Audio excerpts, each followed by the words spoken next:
Do you know how to preserve your family artifacts? Today we are talking about how to keep those family heirlooms like documents, Bibles, newspapers, and such in a safe and dry place for future generations, and really how to preserve those documents. Well, today's another episode on Genealogy TV, and my name is Connie Knox. I am a lifelong genealogist, here to help you go further, faster, and factually with your family research. If you want to learn more about genealogy for free, you can subscribe and ring the bell so that you get notified each time I upload a video. You can do that right there at the little link below. Genealogy TV has a Facebook page, a newsletter, and a website at genealogytv.org. If you want to get some personalized assistance, I do these coaching sessions, and so you can get some help with your family history. If you want to consider becoming a Genealogy TV Insider, you can do so at genealogytv.org Insider. That's the coaching sessions. This is a footnotes episode, and well, I like to call them footnotes because it's in the footnotes where the real sources are. Today's guest is known as the Archives Lady, and her name is Melissa Barker. I've been dying to get her on. She is a certified archivist manager, currently working as the Houston County, Tennessee archivist. She is a genealogy lecturer, educator, and a writer. I love her blog. It's called The Genealogist in the Archives. She is the reviews editor for the Federation of Genealogical Societies magazine called The Forum, and she writes regularly for the website Abundant Genealogy, as well as a bi-weekly column in her local newspaper. You can find her webinars at Legacy Family Tree Presenters page. And she is a professional genealogist who specializes in Tennessee records. She has been researching her own family history for the past 30 years. So let's learn a little bit more about how we can become the home archivist, preserving our own family heirlooms and documents. And we're going to learn that from the archive lady herself, Melissa Barker.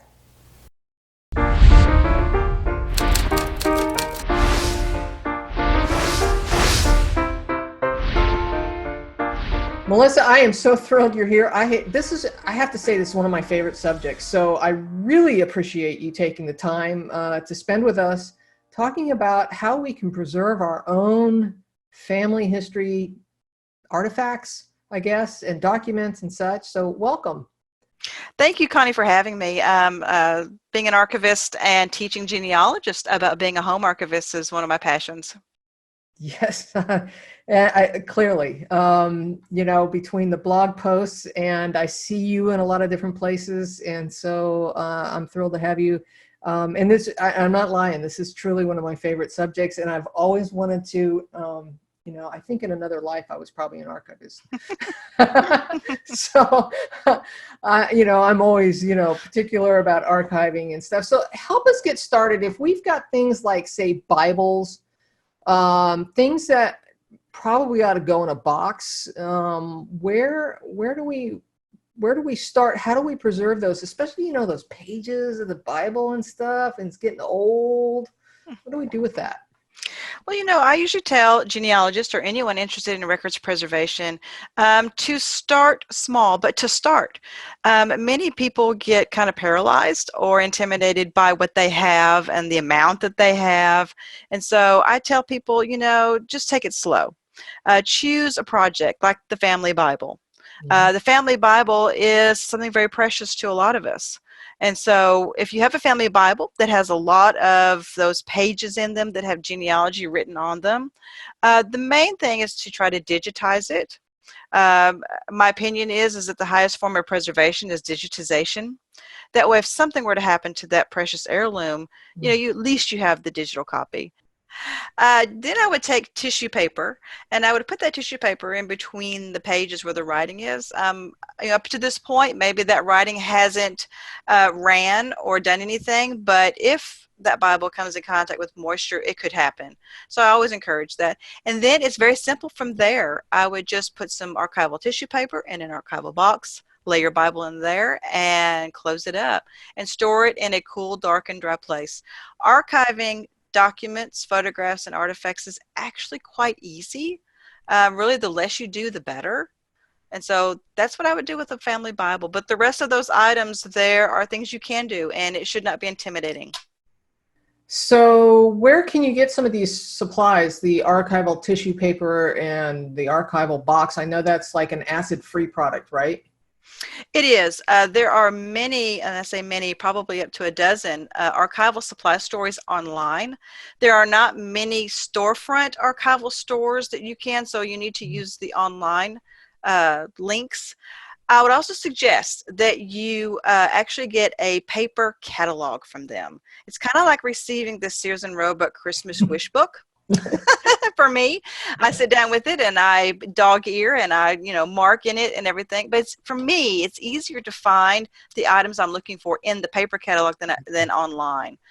And I would also sign up for email updates from these archival stores because they send out percentages off, and then once or twice a year you can order things totally shipping free. Question. So can you use like acid-free paper like you get from the local art supply store or your office supply store? Can you use just regular copy paper that is acid-free? If the packaging says that it's acid-free, yes. If it says it's archival paper, I would still look to see if it is acid-free. Okay. In Archives world, we have three things that we look for in a material that we use: acid-free, lignet-free, and pass the P.A.T. And pass the P.A.T. is pass a photographic activity test. That is a special test that is done on the products to ensure that it is truly archival. I suggest you have those three things on the packaging, but at least two of them would be fantastic. Okay, well, as long as you mentioned photographs, let's talk about that, because I'm sure everybody watching right now has a shoebox full of photographs or some sort of just cardboard box, where everybody's tossed all those photographs in there. And what do we do with those? Photographs are one of my favorite things to work with in the archives, mainly because I don't have a ton of them in my private collection. But they should be handled with care. Many people will ask the question about wearing gloves. And in the archives world, they've kind of gone back and forth over the years, but now they have settled on the fact that you only need to wear gloves when you're handling photographs. And I have a pair of white gloves here. You can use white gloves, or you can actually get the nitrile gloves. But you need to wear gloves first and foremost when you're handling your photographs. If you have a large collection of photographs, I actually just answered a question today about this. Overwhelmed, so many photographs, how do I start? And it's very simple. Do 10 photographs a day. You need to digitize them. You need to put them in archival sleeves. And then you need to decide, do I want to put those sleeves in a file folder, in a filing cabinet, or in a archival box? Whichever way is fine. Main thing is to get it in that sleeve so it's protected. And again, everything needs to be stored in a cool, dark, and dry place. How do you feel about file folders and notebooks? File folders are fantastic as long as they are archival. Yeah. And don't crowd your folder with a ton of documents or photographs, because they could get bent, which would damage them. Yeah, I'm pretty good about that. Okay. All right. Well, so I have some things I pulled off my shelf. And one of them I don't know what to do with. This, I don't know if you can see this, is a 1960 newspaper from Tarboro, North Carolina, and it is the 200th anniversary edition. It has never been opened. This is how it landed in the driveway. I don't know, the edges are getting a little rough, What do I do with this? Do I open it? Do I not open it? Do I just kind of put it in a plastic sleeve and store it? I'm not sure. When it comes to newspapers, that is a whole different animal. One of the rules in archiving is many archives do not keep or archive things that are in other archives. For instance, wherever that newspaper came from, most likely the state archives has a copy of it, and probably already has it on microfilm. I'm sure they do. Yeah, and so you have a nice copy, which is fantastic. And because it is a special issue, and it came the way that it came with a special wrapper, on that particular item, I would encourage you to just leave it as it is. You can actually purchase a box that would fit in a long box, or you can actually purchase an archival tube that Oh, I you can hadn't thought put it about that. in. And then like I said, and I would just put it away, put a note in it, especially on artifacts, about who owned it before you, how did you get it, the background on it, so that your descendants know all about it. It actually has a family member's street address. Oh, actually, this is from Newport News, Virginia, but the family was from Tarboro. So, all right, I Okay. got another one for you. Okay. I think I already know the answer to this, but I saw on your blog post that you had done an article about scrapbooks. Mm-hmm. And so I have a scrapbook that I had created, a family scrapbook, if you will. So I'm sitting here now going, all right, well, this was done back when I was really big into scrapbooking. And before I know some more of what I know today, this is archival sleeves. I do know that, but Great. what do I do with the whole? I've got several of these. So Okay. do I get a box for these as well? Absolutely. I always encourage scrapbookers that do scrapbooking to, first of all, do not use original documents or photographs. Yeah, those We are all need copies. to use copies. We need to Yeah. use really, and then today's world with our copy machines, they do fantastic copies. So use copies. Mhm. And then, same thing like the Bible. Like I said, less is more. Get you some archival tissue paper, get you an archival box, put it in the box, and you're good to go. That's about all you need to do, because those pages that you have there are going to protect anything from bleeding onto something else or damaging. And so, pretty simple. So I know that preserving records and artifacts is high on your priority list. Yes. I don't know if there's anything else you want to elaborate on that. I have a sense of responsibility, I guess, when it comes to the artifacts that, for example, my mother-in-law handed down to me and said, take care of this. You're the family historian. Make sure that the grandkids get this, or the great grandkids, And so, we've got a pair of mittens from the 1800s, that are like mounted in a frame. I mean, we've got some neat stuff, and I still don't know what to do with some of this stuff too, but she's already got it mounted, so I'm just going to leave it, I guess. Thoughts? It's interesting. I get this question a lot, and variations of this question. As custodians of historical documents, photographs, and artifacts for our families, it's important that we use the right materials to preserve it, but we also need to plan ahead, or already taking steps to find home for these things when we're no longer here. Our children and grandchildren may not be interested at all in this stuff. And, you may think, well, but nobody may be interested. But you may be wrong, because a lot of what you have also tells us the story of our community. It's not just your family or my family. And so trying to find an archives where these items can be donated is very important. I can tell you a really quick story about a couple of years ago. I had two sisters walk into my archive. They had two big boxes with them, and in those boxes were 3-ring binders. There was probably a total of 20 3-ring binders. They told me that their mother was, at the moment when they walked in the door, sitting in the nursing home, and they were cleaning out her house. They said that they were on the way to the trash to throw these away, and someone said, you might stop by the archives to see if they want them. I started looking at these 3-ring binders and figured out this was this woman's 50 years of genealogy research. And her daughters were on the way to throw it away. Ouch. It had original photographs, original documents. This woman actually spent 50 years of her life doing genealogy research. And her daughters, they just were not interested. And so I could not say no, even though these surnames had nothing to do with the area where I live in my archives. I could not see them walk out the door because I know where they were going to go.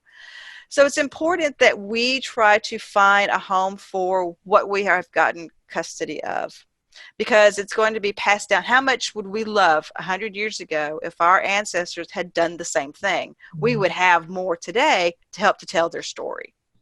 And so I encourage genealogists to enjoy what you have, preserve what you have, but then also at the same time try to find homes before it's too late. Yeah, good point. Very good point. So I know that you have put together some materials, and I have them here. One of them, and I'll put a link for this in the description for everybody, and at genealogytv.org. This is the Home Archivist Preserving Family Records Like a Pro, and boy, you got a lot of information in here. This is a great document. Anything you want to talk about specific in here? You talk about the original order and dedicating space, and that is just really, it's a document I put together to help genealogists or any kind of person who has these types of records that they are custodians of. I actually only became an archivist about 9 years ago. I have been a genealogist for 30 years, and so when I became an archivist, I actually had to go back to school at the age of 42 and started a whole new career. I wish I had found this career about 30 years ago, but I didn't. When I became an archivist, I figured out really, really fast, even though I had been a genealogist for 20 years, I figured out really fast that genealogists tend to be a little intimidated by archives or records preservation. And so I thought to myself, you know what? Once I learned how to be an archivist, I thought, you know what, genealogists, they are also archivists. They are home archivists, and they need the tools to take care of what they have, not only for themselves, but wouldn't it be great if you took care of everything you have so that when you hand it off to either the next generation or you find an archive to pass it on to, it's in good enough condition that it continues and continues and continues. So these the document I put together hopefully will be a great starting off point for anyone who wants to take care of their own records and artifacts. I know I try, and I started doing this long before I knew anything about family history. But as I started collecting documents, I've been doing this since I was 15. So when I started getting this stuff from my grandmother, I would put it in a little plastic sleeve, and I would put a note. I would staple it to the plastic sleeve on the outside, where it came from, a little bit about it, because you know how it is. She's going to hand me a photograph with no names on the back of it and go, this is Aunt Mabel, and this is little Joey, and you know, so I was trying to like quickly write this stuff down. So what is your advice about writing on the back of photographs? My advice about writing on the back of photographs, it's perfectly okay as long as you use a soft #2 pencil and do that. Now, there are some photographs that have some slick coatings on them, and it's difficult for pencil to write on. Mm-hmm. So there is a pen out there called an Identi Pen. You can purchase it from Amazon. You can purchase it from an archival store. You might even be able to purchase it from an art store. It is archival. You can use it to write on the back of photographs. And that is also for those Polaroids. Polaroids are also difficult to write on with pencil. I also encourage people to, once they put their photograph in a sleeve, that it would be okay to put a label or something on the outside of the sleeve with information if you don't want to write on your photographs. But do not write on your photographs with a ballpoint pen, because when you do that, that ballpoint is actually going to make impressions which will show up on the front of your photograph. Being a photographer, and a Photoshop nut, I can attest firsthand to trying to remove on a scanned photograph, trying to fix that ballpoint impression on the front of a photograph. Okay, I've got a wild question. I don't know if you can answer this one or not. My parents went through a flood 20 some years ago. And a lot of their photographs, they curled up. Mm-hmm. And so I have a box full of these curled up photographs, thinking someday I'm going to figure out how to uncurl them or scan them in the curled position somehow. Do you know anything about that? There are actually two options for you. Mm-hmm. Depends on how rigidly they're curled. Mm-hmm. I would first try to manually, carefully flatten them, put archival tissue paper on top of them, and put heavy books on top of them. Leave them for a week, check them to see, and then you keep doing this every week. Keep checking them, keep checking them. And if that helps to uncurl them and flatten them, you're good to go. If that isn't working, if they're still trying to curl, you're going to do something that's a little more elaborate, but it's something that any home archivist can do. You're going to get yourself a plastic bin. You're going to get some sort of a mesh shelf or something you put in the bin that will is a little bit up off the bottom of that bin. You're going to take warm, not hot, but warm water and put it in the bottom. Lay your photographs on top of that shelf. It's not touching the water, but it's in the bin. Close the bin for about 30 minutes, no longer. Open the bin to see if it has started to relax. Interesting. Because I know that some of these I have tried to uncurl, they're actually cracking the emulsion. Yeah, I'm like, So you may want to use this approach to uncurling them using, it's just a plastic bin, a shelf thing that you put down in there, a little bit of warm water. And then if it doesn't uncurl or flatten out with the first 30 minutes, take them out, let them get back to room temperature, and continue doing the process. You have to be extremely careful with photographs. And you can do documents the same way. Documents actually respond better than photographs. I would imagine but so. These are the two ways that I suggest people try to uncurl a photograph. So you have put together this wonderful document called the Home Archivist Toolkit, which I just, I'm like a kid in a candy shop, it's like, I got to build one of these. This is pretty cool. So in it, you have a toolbox and some number 2 pencils, and links for this will be in the show notes. Thank you for providing that. The Identi Pen, soft makeup brushes. What are we doing with those? Every archivist has soft bristle brushes, and we use those to remove dirt off of our documents that's loose dirt. Or if you're looking at a scrapbook, a diary, journal, or some sort of large ledger, in the binding when you open that there's dirt. So we use that for that. And you can buy soft bristle brushes from archival stores, but just go down to that store where you buy everything for $1 and just get you some makeup brushes. Wonderful. Well, there's some things in here I've never heard of. A micro spatula? That is a tool that every archivist has and every archives that we cannot do without. It is kind of like our Swiss pocket knife, Swiss Army pocket knife. We use it for everything. We mainly use it to remove staples out of documents. We use it to scrape off very gently the rubber band that has gotten so old that it has stuck to the document. And so, no, a micro spatula has to be in the toolkit. We use it every single day in the archives. I would imagine that'd probably be the first thing I'd buy right there. Now you have the white gloves, but I use, what is it, nitrile gloves? Nitrile gloves. The only thing about the nitrile gloves is I suggest you get the powder free, because the powder inside of there is not archival, and you do not want to get that on your documents or photographs. Good point.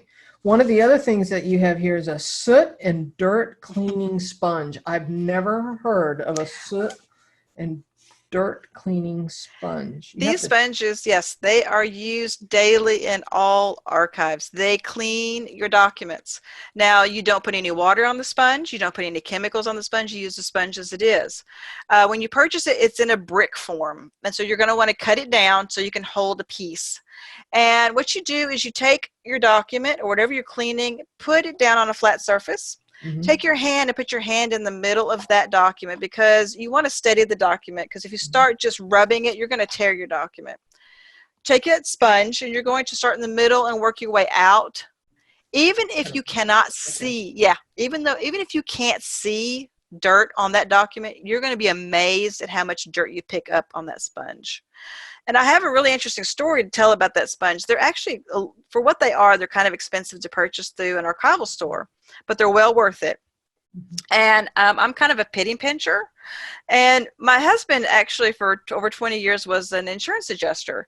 And so he was always working with people who had been burned out of their homes or had had accidents in their homes where they needed something like this to clean.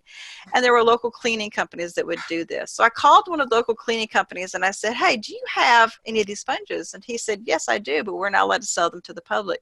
But he sold them to me because I have the archives. And I got him at a very, very reduced rate. But he told me a story. He said, the store behind these sponges. And I says, no. He says, there's only one company in the world that makes these sponges, and they protect the recipe like the Coca-Cola recipe. Wow. Yeah, I did not know that. But these sponges are amazing. They're, like I said, if you have dirty records, many of our courthouses had coal stoves that they used for heat. So many of the records had soot, black soot all over them. I And wonder so if, archives have to use these sponges to clean. I wonder if you could use them on like an oil painting. I don't know. I'm not a museum curator, so I don't know about the oil painting if it would work. Interesting. Well, the last thing on this list, besides the white gloves, which you've already mentioned, is the document repair tape. And so let's talk about Document that. repair tape. Yes. I tell people that there's no such thing as archival tape. However, there is document repair tape. I encourage people to use it very sparingly.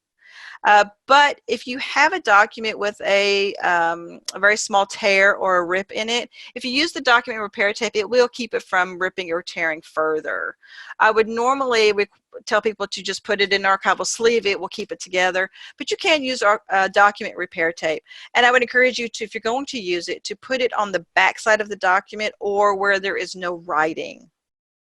Good point. Good point. And one more thing about the sponge I should mention, I forgot. Do not use the sponge on pencil writing. I made that mistake very early on in my career, and I can tell you that it erases pencil. Yeah, I imagine it would. Sounds like the magic eraser that you use on the walls. Yep. So, but all of those, and I encourage people to actually get you a kit together. Many of our archivists have these kits at their ready when they're working on something. And, I think it's important for even genealogists or researchers or anyone who has records they're trying to preserve to have these items available to them. Well, and I was messing around with them last night. I was going through, looking on Amazon and stuff to see how much. The whole thing, if you buy everything and put it all together, including the box, is like $75. So, I mean, that's, when you think about preserving family history forever. Yes, that's right? right. I mean, it's a small price to pay. And quite frankly, the majority of that was the box. But I imagine you need a nice, clean, dry box, not something out of the garage that's already got dust and dirt. Yes, I would encourage you to purchase a new one. But like I said, people think I'm crazy when I tell them, actually, yeah, go buy you a little, toolbox. Not one of those great big ones on wheels, but just a little toolbox to keep with you whenever you're working on your records and your photographs. I was looking at your list of rules, kind of, sort of, your bullet points that you gave me. And one of the things you wrote here was, don't do anything to your records that you can't undo. And I thought, wow, that's great advice. One of the things that you should not do to your records that you can't undo, although you can get it undone, is lamination. I get asked all the time, can I laminate? The answer is a huge no. Back in the 50s, 60s, or 70s, whenever lamination came into play, archivists around the world thought, oh, this is it. This is the ultimate preservation tool. Even our National Archives started laminating everything. Fast forward about 50 years, and they have now figured out that the chemicals in the laminating film paper is very, very detrimental to our records. And now they are starting to delaminate everything, which is an extremely arduous process. One of the major thing that I could tell people that, if you can't afford the archival materials, if you're not sure about how to do anything, okay, leave everything the way that it is. But most importantly, storage. Your records are going to live and die by how you store them. Do not store them in an attic, basement, or an outbuilding. Not all of us can live in an archive setting. I get that. So we need to keep our temperatures and our humidity levels as consistent as possible. When you go into a library or an archives or a museum and you have to put on your sweater because it's so cold, that's on purpose. We keep our temperatures very low as we can even stand it, because our documents and everything are already deteriorating. And the lower temperatures, keep that from deterioration from happening too fast. Humidity is our enemy. We are constantly fighting humidity. I have to empty my dehumidifiers 2 to 3 times a week. Wow. You know, when I went to the state archives here in North Carolina, this was probably 20 years ago now, and I've gone back since and visited my great grandfather in his will. They have the will there. That was originally like tri-folded and folded in half and put in back then a box, obviously, because when you look at it today, you can see all the crease marks. And what they have done is they've used some sort of cheesecloth or something and pressed it, and it's beautiful now because it's all flat and perfect. And what's left of it is preserved. How does that work? What is that they're using? Probably what's called Japanese something cloth. I can't think of the name of it. Cloth. There's definitely yeah. the fibers in it, but you can, once they pressed it, it's almost like a starch kind of pressing. It is, yeah. And it's a wonderful preservation of this 1690 will of my ancestors. So I was at one time they used to let you even touch them. Now they don't even let you touch them anymore. But I was able to Yeah, and the key to that too is another tip that I give people is flattening your records, unfolding and flattening. One of the things that I talk about the home archivist is you need to unfold and flatten your records. Because if you're taking them out a lot and showing them or looking at them, the folding and unfolding process, like you talked about, the creases, if you do that enough, those creases are going to fail. And I have literally picked up documents that have just fallen into pieces in my lap because of them being folded and unfolded. In an archive setting, we flatten everything that we can because it just is a better preservation mode. Yeah. Well, this has been fabulous tips that you're giving us here. Have I missed anything? Anything else you want to share? No, I don't think you missed anything. I think we've covered it, but I just encourage people to not be afraid. One of the things as people know me also as the archive lady. And so the reason I started that was because I wanted to kind of pull back the curtain on archives and show people that, you know what, this is your place to go to find your records and also to get taught how to preserve your records that you have. And so I hope that comes across because, I just, if I can learn how to do it, anybody can learn how to do it. Well, so true. And thank you for that. I do have one final quick question. If somebody has an old document, let's say it's a document, and they want to preserve it professionally, like I was referring to at the state archives, is there a place that you can take these documents and have them kind of preserved with that special cloth? Yes, we actually have a whole slew of conservators across the world, really, but across the United States. I would suggest that you talk to your state archives. Most all of them have a conservator on staff. Not all of them will accept projects from the public. They usually only work for archives like county archives and things like that. But they would have a contact name and phone number or email address that you could contact. I encourage people to, if they don't feel comfortable doing it, to reach out to a conservator. Wonderful. Well, thank you so much. If people want to find you, how do they do that? I'm kind of everywhere.